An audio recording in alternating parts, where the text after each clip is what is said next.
دوه شاعرانو که نه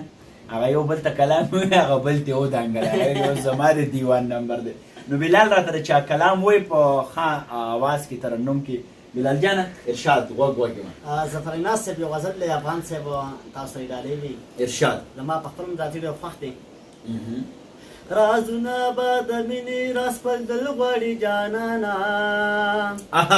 رازونه به د مینې راسپړدل غواړي جانانه خبره به په شونډو راوستل غواړي جانانه خبره به په شونډو راوستل غواړي جانانه زما استاد د ژوند قصه د مرګ ژوند قصه ده زما استاد د ژوند قصه د مرګ ژوند قصه ده په دې باندې دا خلک پویول غواړي جانانه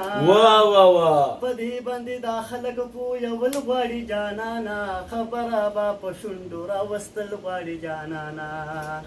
خبره به په شونډو راوستل غواړي جانانه رازونه به د مینې راسپړدل غواړي جانانه او خبره به په شونډو راوستل غواړي جانانه رباب د زندګۍ به ټنګول غواړي جانانه رباب د زندګۍ به ټنګول غواړي جانانه رباب د زندګۍ به ټنګول غواړي جانانه نغمې د محبت باغ غول غواړي جانانه نغمې د محبت باغ غول غواړي جانانه او خبره به په شونډو راوستل غواړي جانانه ډېر ښه بلال خبره به په شونډو راوستل غواړي جانانه دا ماو تا چې نه مني بې زوره زوره وردي دا ماو تا چې نه مني بې زوره زوره وردي دا ماو تا چې نه مني بې زوره زوره وردي په زور په بدي خلکو ځان منل غواړي جانانه په زور په بدي خلکو ځان منل غواړي جانانه ښه شعر دی جرأتمن شعر دی او خبره به په شونډو راوستل غواړي جانانه دا ناز لیونی شوی دی سپینې سپینې وایي دا ناز لیونی شوی دی د سپینې سپینې وایي دا ناز لیونی شوی دی د سپینې سپینې وایي دا ناز د دې خبرو ناړول غواړي جانانه دا ناز د دې خبرو ناړول غواړي جانانه او خبره به په شونډو راوستل غواړي جانانه رازونه به د مینې راسپړدل غواړي جانانه خبره به په شونډو راوستل غواړي جانانه بلال انګر صاحب ډېر ښه راغی په ګلونو خزان زرزران د اسمان راوریږي باران زرزران بیلتون لاسته د نه چاپېر کو رحمودینه د خپله ربه سوال کوه د ایمان زرزره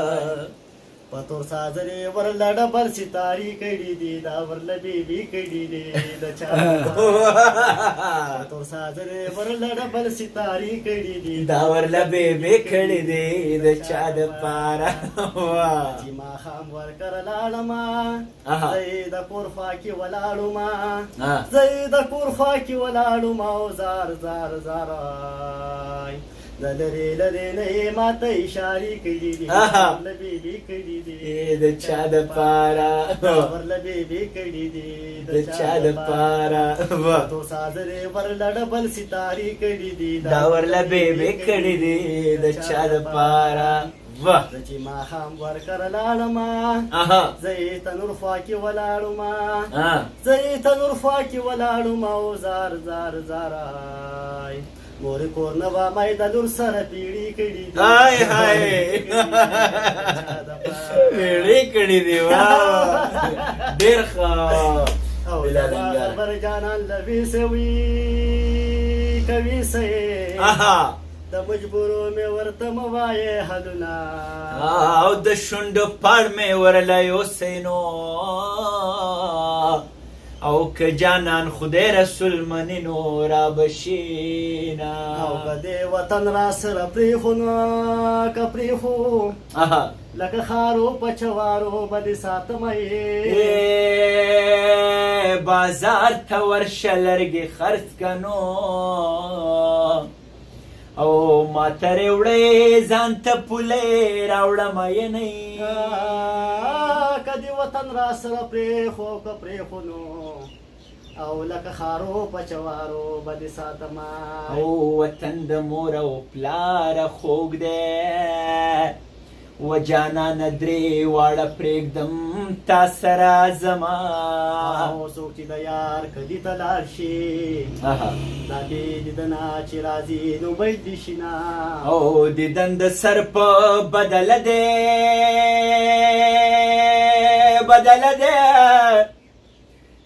چې سر ساتې خاورې به وکړي دیدنونه او زما نصیب کې جانان نشتا خلک زما په نصیب ما تړی شرطونه او په نصیبه به مې پرته وه او چرته زما ماشوم زړګی چرته غمونه او په نصیبه به مې پرته ودوای ما به د داسې خلکو درته نه کاتنه باندې پاسلالیا خوب به بیا وکړي مینه چار باندې پاسې ګلالیا خوب به بیا وکړي مینه یاره ډېر ښه بلال جانه قدرمنو دا خو په دغه شو هغه څه وایي چې په بنک کې رنګ را پیدا شو دی راغلی او زما سره یې مرکه کوله او موږ پکې دی هم په تیره چاکو باندې وو په هر حال بلال جانه ډېره زیاته مننه دې کومه فن یې وکړو او بلال که انګار دی خو زه هم ګورې بلها چې کوم دی په زړه باندې مې بلها غمونه دي انګارونه دي دردونه دي بیا هم ډېره زیاته مننه یې کومه چې راغې او ما وی چې تاسو سره هم دغه ټوکه ټقالې شریک کړو خوشحاله او آباد